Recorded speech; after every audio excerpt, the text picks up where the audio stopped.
Maya looked like any other tired passenger sleeping in seat 8A.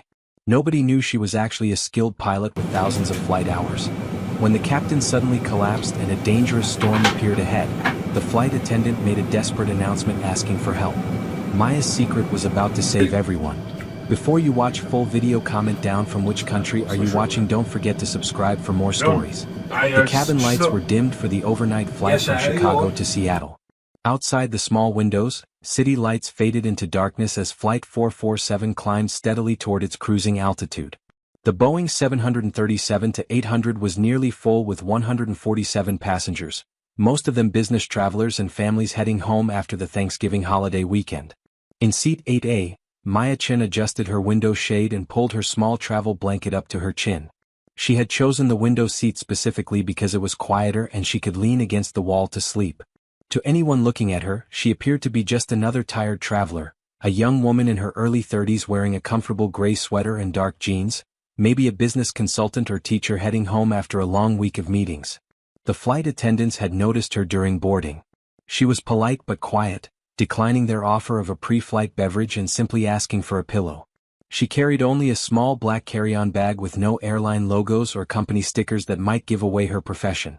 Her movements were calm and confident, but nothing about her appearance suggested she was anything other than a regular passenger. As the aircraft reached cruising altitude and the seatbelt sign turned off, the flight attendants began their quiet service routine. They moved through the cabin with practiced efficiency, their soft-soled shoes making barely a whisper on the carpeted aisle. When they reached row 8, they paused to look at Maya's peaceful form and exchanged knowing glances. "She's been out since we took off," whispered Janet Rodriguez, the senior flight attendant, to her colleague. "Poor thing must have had a really long day." They were careful not to disturb her as they served drinks to the other passengers in her row. The businessman in 8B, a middle-aged man in an expensive suit, was working on his laptop with the brightness turned down low. He glanced at Maya and shook his head sympathetically.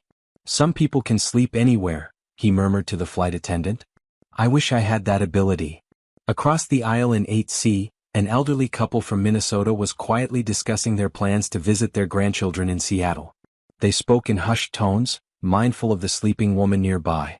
"She looks like she could be a teacher," the elderly woman whispered to her husband. "Or maybe someone in marketing. These young professional women work such long hours." Throughout the first hour of the flight, passengers occasionally glanced at Maya with a mix of envy and concern. In today's fast-paced world, the ability to fall asleep so peacefully on an airplane seemed like a luxury. Some assumed she must be a frequent traveler who had mastered the art of sleeping on planes. Others wondered if she might be dealing with exhaustion from overwork or personal stress. What none of them could have imagined was the truth about Maya Chen's background and the irony of her peaceful slumber on this particular flight. What none of them knew was that Maya Chen was far more than she appeared. Hidden beneath her ordinary passenger facade was an extraordinary professional background that would soon prove invaluable to everyone aboard Flight 447. Maya was a seasoned commercial airline pilot with over 8,000 flight hours logged in her career. She held an airline transport pilot license, the highest level of pilot certification, and was current on multiple aircraft types including the Boeing 737 they were flying in tonight.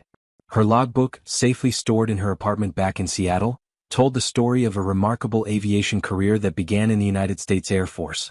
After graduating from the Air Force Academy with a degree in aeronautical engineering, Maya had spent 5 years flying C-130 transport aircraft for the military. She had flown missions in challenging conditions around the world, from dusty airstrips in Afghanistan to ice-covered runways in Alaska. Her military experience had taught her to handle emergencies with calm precision and to make life-or-death decisions under extreme pressure. Following her military service, Maya had transitioned to commercial aviation, starting as a first officer with a regional airline before moving up to captain at a major carrier. She had accumulated experience flying coast-to-coast routes, dealing with everything from mechanical failures to severe weather systems. Just last month, she had successfully handled an engine failure on takeoff, bringing her aircraft and 134 passengers back safely to the departure airport. But this week had been particularly demanding, even by Maya's standards. She had just completed her annual recurrent training, which included 3 days of intensive simulator sessions covering every possible emergency scenario. She had practiced engine failures, hydraulic system malfunctions, electrical problems, and severe weather encounters. The training was mentally and physically exhausting, designed to keep pilots sharp and prepared for any situation they might face in actual flight operations. The final day of training had been especially brutal.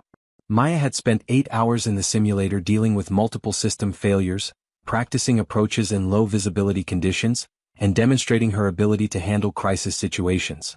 The instructors had thrown everything at her: engine fires, cabin depressurization, landing gear problems, and navigation system failures. She had passed all the scenarios with flying colors, but the intensity of the training had left her drained. After completing her recurrent training, Maya had been looking forward to a few days off to rest and recover. She had deliberately booked herself on this late-night flight as a passenger rather than working crew member because she wanted to decompress from the week's intensity. She had chosen not to identify herself to the flight crew, a decision that wasn't uncommon among off-duty pilots who simply wanted to travel without being asked to help with minor operational issues. Maya had carefully removed all signs of her professional identity before leaving for the airport. Her pilot uniform was hanging in her hotel closet, her commercial pilot license was tucked away in her wallet, and her crew badge was in her flight bag at home. She wore civilian clothes and carried a plain black bag that gave no indication of her aviation background. To anyone observing her, she was just another anonymous passenger. This anonymity was exactly what Maya wanted. Too many times in the past, she had been traveling as a passenger when crew members discovered her identity and asked for assistance with routine matters, helping to calm nervous passengers during turbulence, providing a professional opinion on minor mechanical issues, or simply offering another pair of experienced eyes in the cockpit during challenging approaches.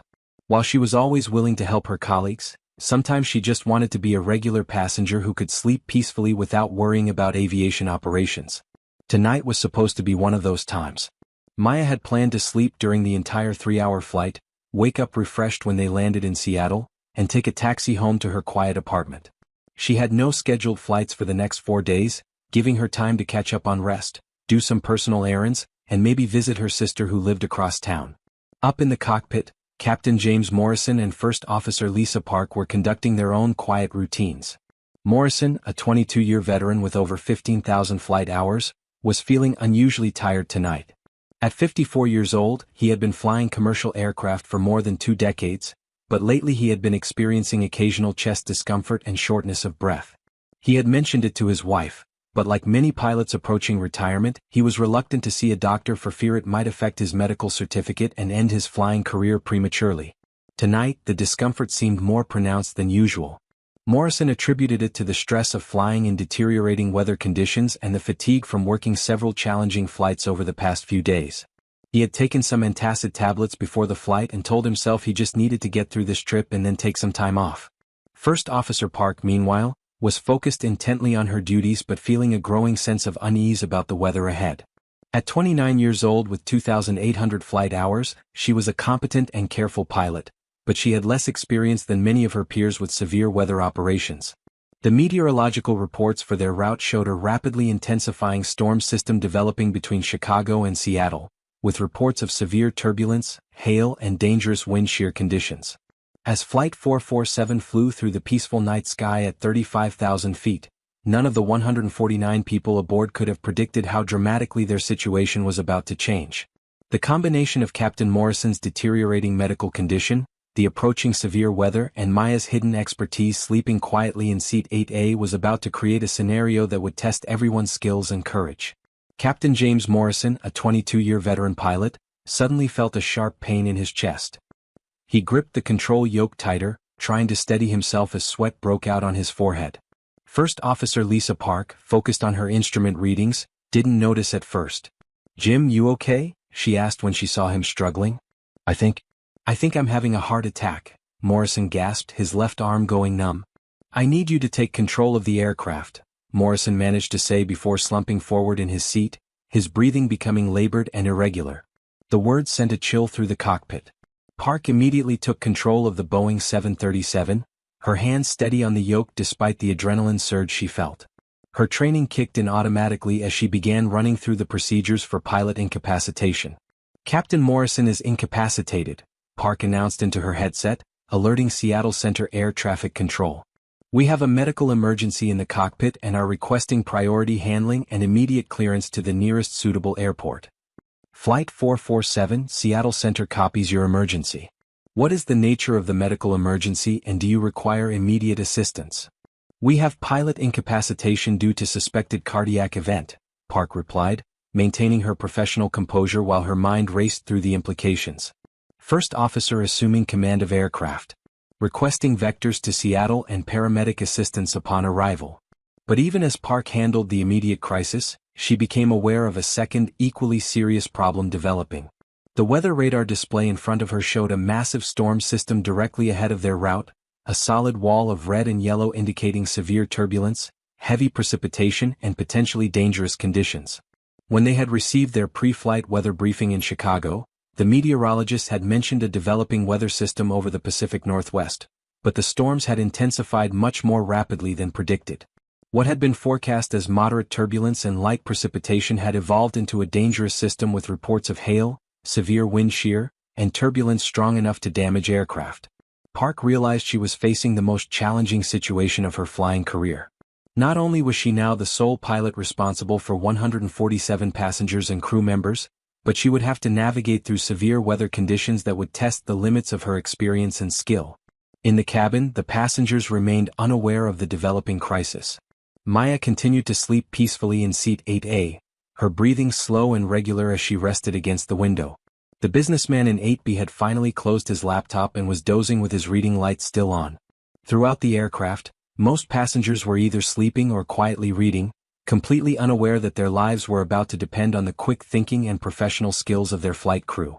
Senior Flight Attendant Janet Rodriguez received the emergency call from the cockpit and immediately understood the gravity of the situation. With 18 years of airline experience, she had been through several medical emergencies, but never one involving the pilot in command during challenging flight conditions. Rodriguez quietly alerted her fellow flight attendants to the situation, using hand signals and whispered conversations to avoid alarming the passengers. They began preparing for the possibility of a difficult approach and landing, securing loose items in the galley and reviewing their emergency procedures. "How bad is it up there?" Rodriguez asked Park through the cockpit interphone, speaking quietly to avoid being overheard by passengers. "Captain Morrison is unconscious and unresponsive," Park replied, her voice steady but tense with concentration. "I'm flying single pilot into severe weather conditions. I could really use assistance from someone with more experience, someone who knows emergency procedures and can help me think through the approach phase." Rodriguez nodded, understanding immediately what Park was asking. She knew that airlines occasionally carried off-duty pilots as passengers, and in emergency situations, these qualified personnel could provide valuable assistance to the operating crew. It was a long shot but worth trying. "I'll make an announcement," Rodriguez said. "Maybe we'll get lucky." She knew the announcement might cause some anxiety among the passengers, but the benefits of finding qualified help far outweighed the risks of causing worry. She had to be careful with her wording, specific enough to attract the attention of any pilots aboard, but general enough to avoid creating panic.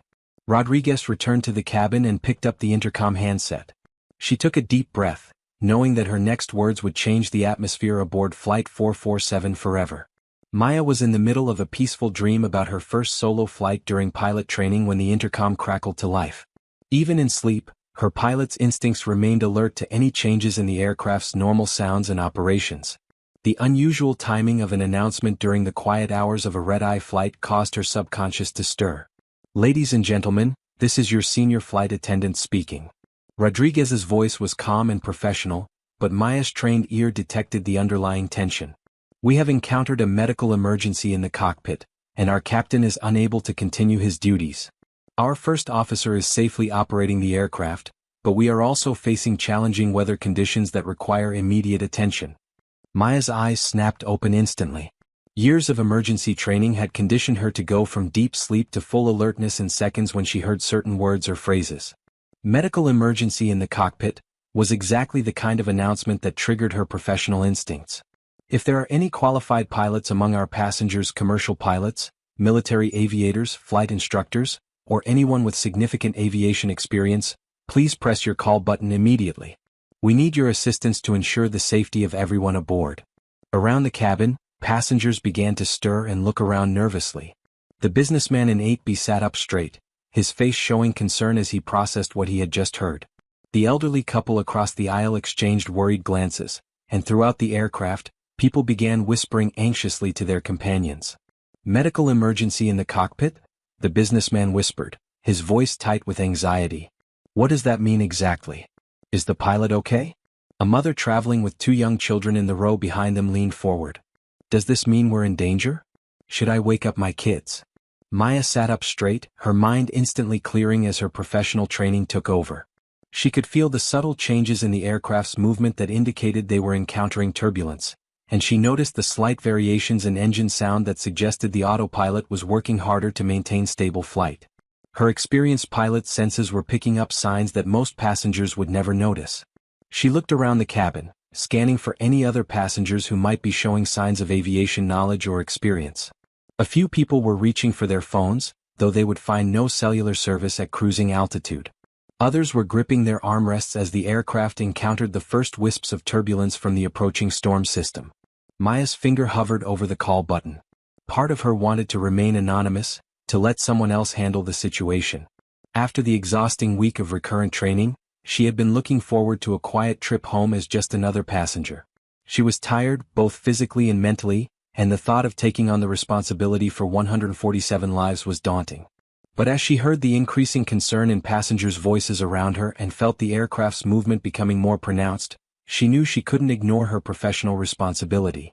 Her years of training, both in the military and in commercial aviation, had prepared her for exactly this type of situation.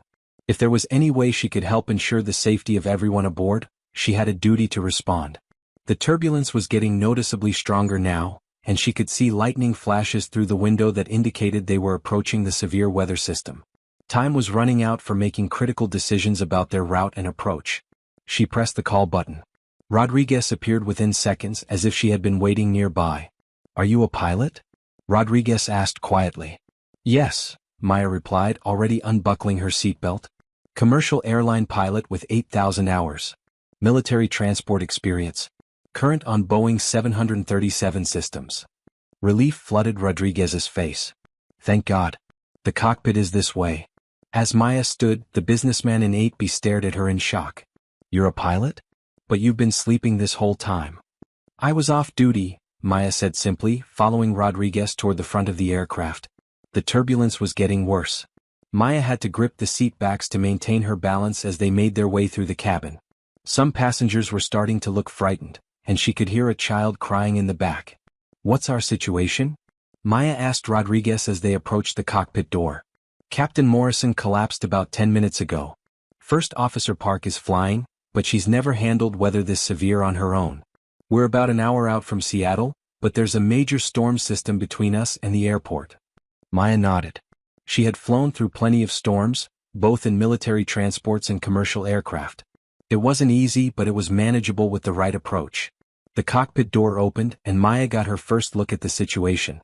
Captain Morrison was unconscious in the left seat, and First Officer Park was gripping the controls with both hands as the aircraft bucked through the turbulence. "I'm Maya Chin, commercial pilot," she said, moving to the observer's seat behind the pilots. "What's your experience level?" "Lisa Park, First Officer, 2,800 hours, Park replied without taking her eyes off the instruments. "I've never flown through anything like this as pilot in command." Maya quickly scanned the instrument panel. Airspeed, altitude, heading, everything looked normal except for the weather radar, which showed a solid wall of red and yellow directly ahead. "Okay, Lisa, you're doing great," Maya said, her voice calm and reassuring. "I'm going to help you get through this. First thing, what's our fuel situation?" "About 45 minutes remaining," Park replied. "But Seattle Airport is reporting severe weather too. They might not be able to land us." Maya studied the weather display. The storm was massive, stretching for hundreds of miles. But she could see a possible route around the worst of it. "I see a gap about 30 miles to the south," she said. "If we deviate now, we might be able to avoid the worst turbulence and still make it to Seattle." "Are you sure?" Park asked. "I don't want to make things worse." "I've been through storms like this before," Maya assured her. "Trust me. Request a heading change to 180 degrees. Park keyed her radio. "Seattle Center, Flight 447 requesting deviation to heading 180 to avoid severe weather." Flight 447 approved. "Turn right to heading 180. Be advised, we're showing extreme precipitation ahead of your current track." As Park began the turn, Maya continued to coach her through the process. Gentle inputs on the controls. Let the aircraft do the work. Don't fight the turbulence, work with it. The next 20 minutes were intense. Lightning flashed outside the cockpit windows, and the aircraft shook violently as they skirted the edge of the storm. Maya remained calm, providing constant guidance to Park. Airspeed's dropping, Park called out as they hit a downdraft. Add power, raise the nose slightly, Maya instructed. Just a little. There you go. In the cabin, passengers gripped their seats as the aircraft pitched and rolled through the turbulence. The flight attendants had secured the cabin and taken their seats, but Maya could hear nervous conversations and the occasional scream when lightning lit up the windows. "How's Captain Morrison?" Maya asked Rodriguez, who had remained in the cockpit. "Still unconscious, but his breathing is stable. The paramedics will be waiting when we land." "Good. Lisa, how are you feeling?" "You're doing an excellent job." Park managed a brief smile. "Better with you here. I was starting to panic." "That's normal," Maya said. "The key is to trust your training and take it one step at a time. Look, we're almost through the worst of it." Sure enough, the turbulence was beginning to ease as they flew around the southern edge of the storm. The weather radar showed clearer skies ahead, and Seattle Approach Control came on the radio with landing instructions. "Flight 447, contact Seattle Approach on frequency 118.3. Weather at Seattle is improving, winds 270 at 15, visibility 5 miles and light rain." "Thank you, Center," Park replied, then switched frequencies. "Seattle Approach, Flight 447 with you, flight level 350, requesting descent." "Flight 447, Seattle Approach. We have your emergency noted.